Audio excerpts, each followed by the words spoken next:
The Semitic languages are a branch of the Afroasiatic language family originating in the Middle East. Semitic languages are spoken by more than 330 million people across much of Western Asia, Anatolia, North Africa and the Horn of Africa, as well as in often large expatriate communities in North America and Europe, with smaller communities in South America, Australasia, the Caucasus and Central Asia. The terminology was first used in the 1780s by members of the Göttingen School of History, who derived the name from Shem, one of the three sons of Noah in the Book of Genesis. The most widely spoken Semitic languages today are Arabic, Amharic, Tigrinya, Hebrew, Aramaic and Maltese. Semitic languages occur in written form from a very early historical date, with these Semitic Akkadian and Eblate texts appearing from the 29th century BCE and the 25th century BCE in Mesopotamia and the northern Levant, respectively. However, most scripts used to write Semitic languages are abjads, a type of alphabetic script that omits some or all of the vowels, which is feasible for these languages because the consonants in the Semitic languages are the primary carriers of meaning. Among them are the Ugaritic, Phoenician, Aramaic, Hebrew, Syriac, Arabic, and South Arabian alphabets. The GEEZ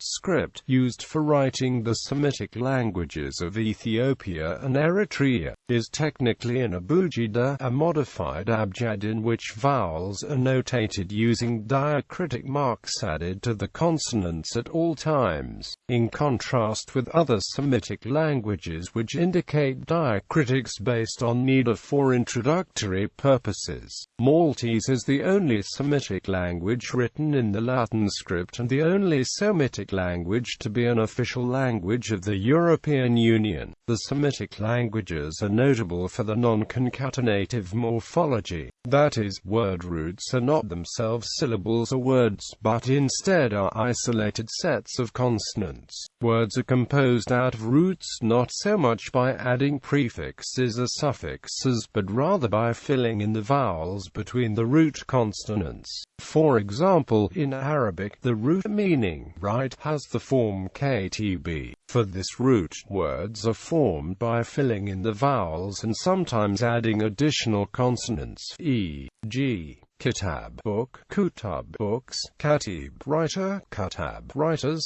kataba, he wrote, jaktubu, he writes, etc. Name and identification. The similarity of the Hebrew, Arabic and Aramaic languages was accepted by Jewish and Islamic scholars since medieval times. The languages were familiar to Western European scholars due to historical contact with neighboring Islamic countries and through biblical studies, and a comparative analysis of Hebrew, Arabic, and Aramaic was published in Latin in 1538 by Guillaume Postel. Almost 2 centuries later, Hiob Ludolf described the similarities between these three languages and the Ethiopian Semitic languages. However, neither scholar named this grouping as Semitic. The term was created by members of the Göttingen School of History, and specifically by August Ludwig von Schlosser and Johann Gottfried Eichhorn first coined the name Semitic in the late 18th century to designate the languages closely related to Arabic, Aramaic, and Hebrew. The choice of name was derived from Shem, one of the three sons of Noah in the genealogical accounts of the biblical Book of Genesis,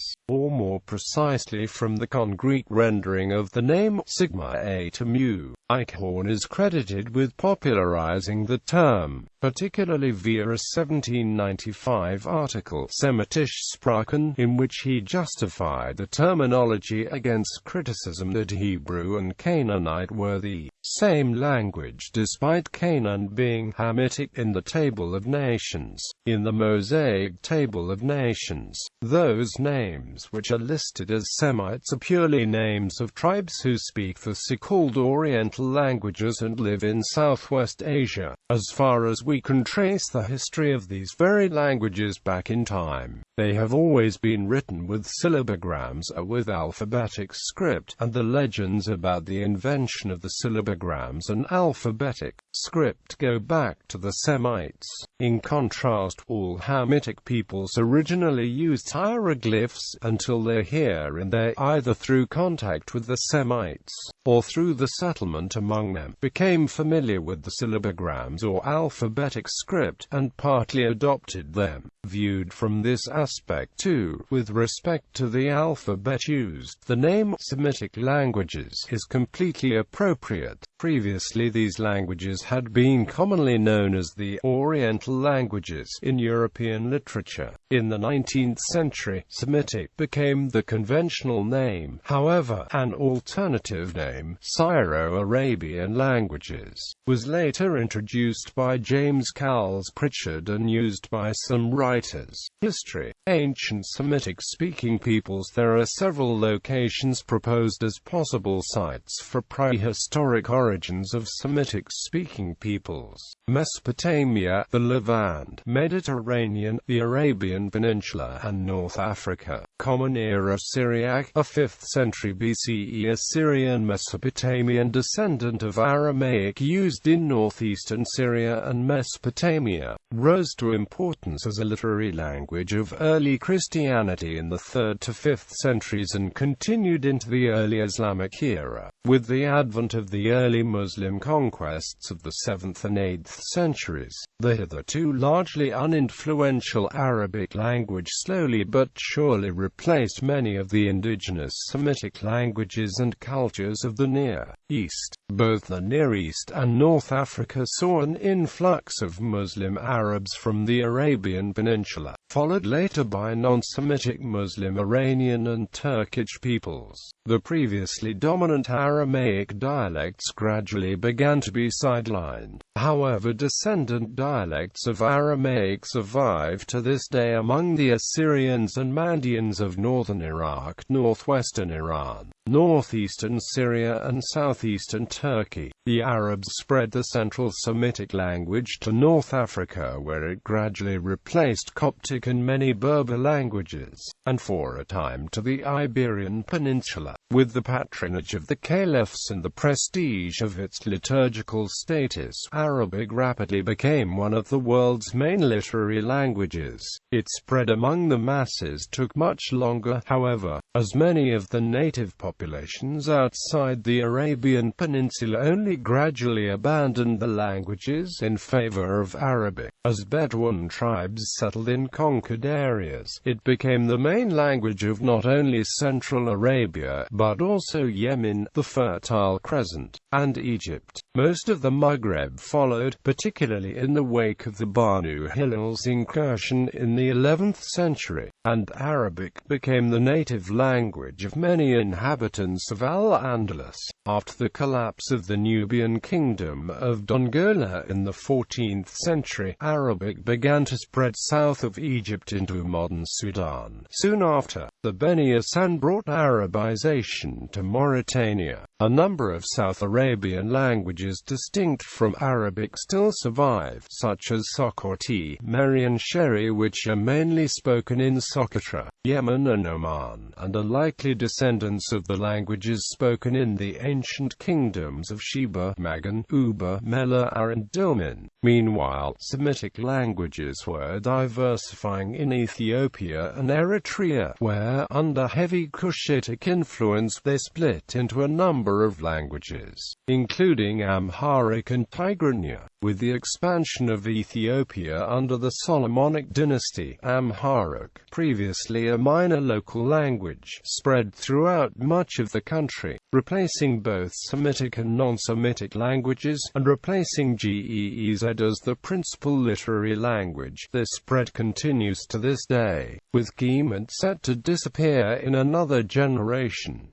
Present situation. Arabic languages and dialects are currently the native languages of majorities from Mauritania to Oman, and from Iraq to the Sudan. Classical Arabic is the language of the Quran. It is also studied widely in the non-Arabic-speaking Muslim world. The Maltese language is genetically a descendant of the extinct Siculo-Arabic, a variety of Maghrebi Arabic formerly spoken in Sicily. The modern Maltese alphabet is based on the Latin script with the addition of some letters with diacritic marks and digraphs. Maltese is the only Semitic official language of a nation-state within the European Union, wildly successful as second languages far beyond the numbers of contemporary first language speakers. A few Semitic languages today are the base of the sacred literature of some of the world's great religions, including Islam, Judaism, churches of Syriac Christianity and Ethiopian Christianity.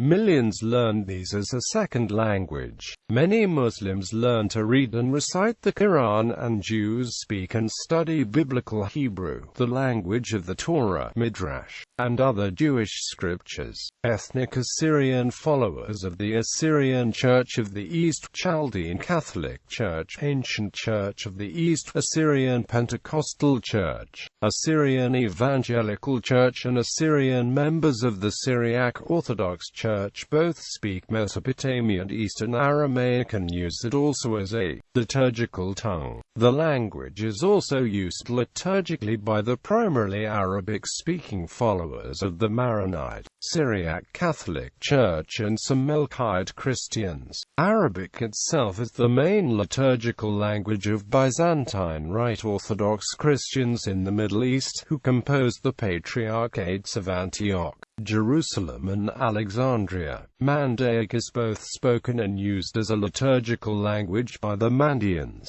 Despite the ascendancy of Arabic in the Middle East, other Semitic languages still exist. Biblical Hebrew, long extinct as a colloquial language and in use only in Jewish literary, intellectual and liturgical activity, was revived in spoken form at the end of the 19th century. Modern Hebrew is the main language of Israel, while remaining the language of liturgy and religious scholarship of Jews worldwide. Several smaller ethnic groups, in particular the Assyrians, Kurdish Jews, and Gnostic Mandaeans, continue to speak and write Mesopotamian Aramaic languages, particularly Neo-Aramaic languages descended from Syriac in those areas roughly corresponding to Kurdistan and the Caucasus. Syriac language itself, a descendant of Eastern Aramaic languages, is used also liturgically by the Syriac Christians throughout the area. In Arab-dominated Yemen and Oman, on the southern rim of the Arabian Peninsula, a few tribes continue to speak modern South Arabian languages such as Mari and Sokoti. These languages differ greatly from both the surrounding Arabic dialects and from the languages of the Old South Arabian inscriptions,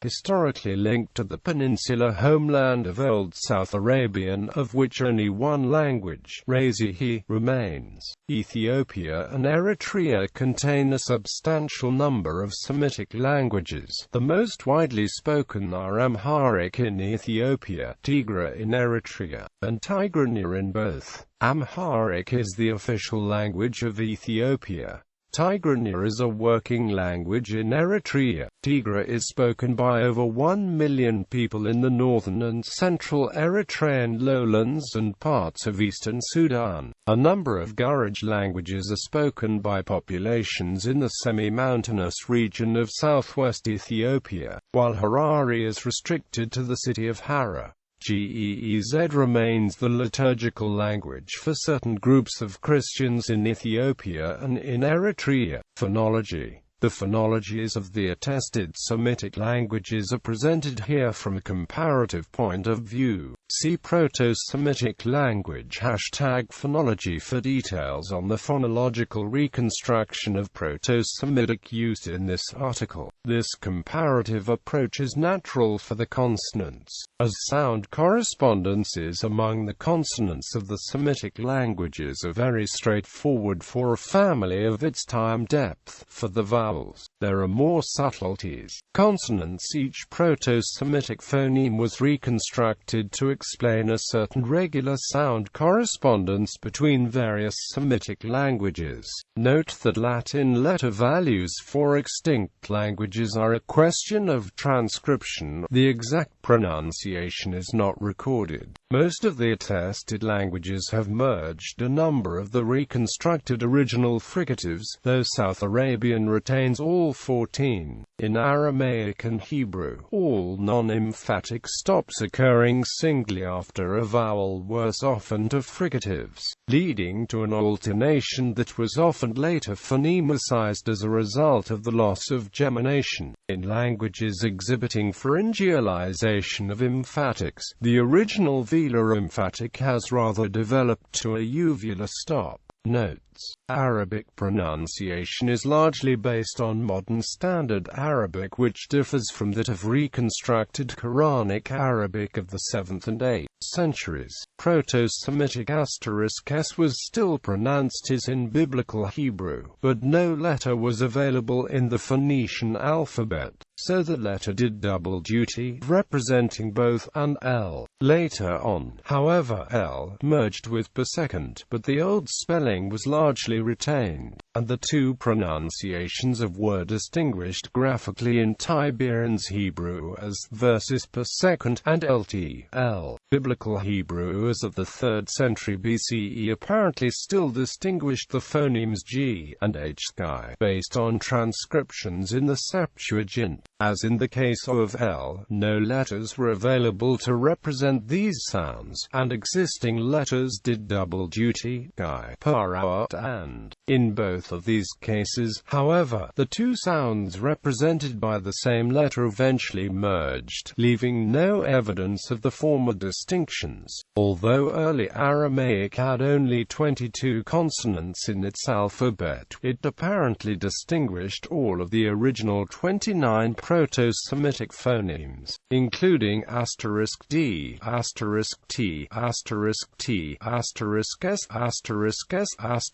*g, and *h, although by Middle Aramaic times, these had all merged with other sounds. This conclusion is mainly based on the shifting representation of words etymologically containing these sounds in early Aramaic writing. The first 5 emerged with Z, S, S, S, Q, respectively, but later with D, T, T, S. The sounds *g and *h were always represented using the pharyngeal letters H, but they are distinguished from the pharyngeals in the Demotic script papyrus Amharic 63, written about 200 BCE. This suggests that these sounds, too, were distinguished in Old Aramaic language, but written using the same letters as they later merged with. The earlier pharyngeals can be distinguished in Akkadian from the zero reflexes of *h, by e coloring adjacent *a,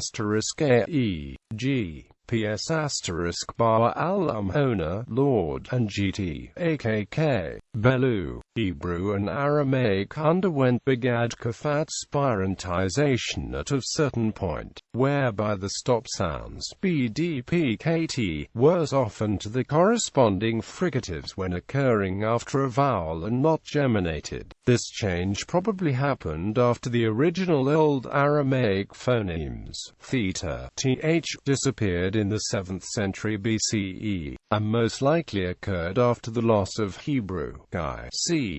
200 BCE.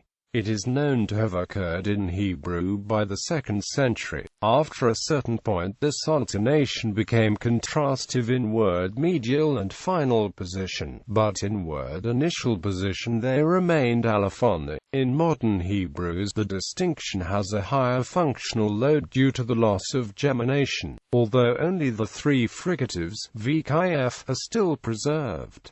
In the Northwest Semitic languages, * with became * j at the beginning of a word, e.g. Hebrew yelled, boy, and lt, wall. There is evidence of a rule of assimilation of y to the following coronal consonant in pretonic position, shared by Hebrew, Phoenician and Aramaic. in Assyrian Neo-Aramaic is non-existent.